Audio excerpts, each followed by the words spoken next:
জলি, আমি নাকি শুনলাম তুই আমার ছোট ছেলেকে দিয়ে বাসন মাজিয়েছিস। হ্যাঁ, তো এতদিন ধরে ঘরে থাকবে, এত তো কাজ করবে না।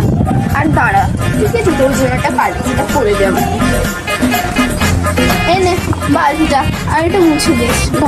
ইস, আমি মাজবো ঘর, ঢংটা একটু কমে রেখে ঘরটা মুছে আয়, ঠিক আছে না? একটা চাপ আমাদের কি আছে। ওকে, 10টা বাড়ির কাজ করবো, সবাই আমার ক্লায়েন্ট।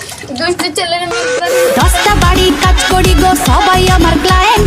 দুষ্টু ছেলের মেজবাড়ি বা ফ্যামিলি। আমায় দিলে পাপ দিয়ে দেখ ঠাকুর। এখানে ঘর মুছতে ফেলতে পারছি না। এত টাকাটা করেছিস, ঘরটা মুছে দিয়ে যাবি। আমি এগুলো বুঝবো মম। कारण नरेंद्र मोदी है।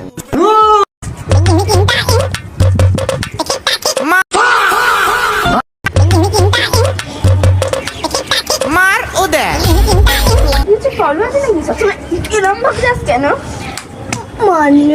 মানে যেটা টেলিফিস মারানি। সামলে কথা বল, কলতলা কালচার। তুই আমার সাথে কি করেছিলি মনে আছে তো? সেই বুঝে কে কলতলা কালচার বোঝাই যাচ্ছে।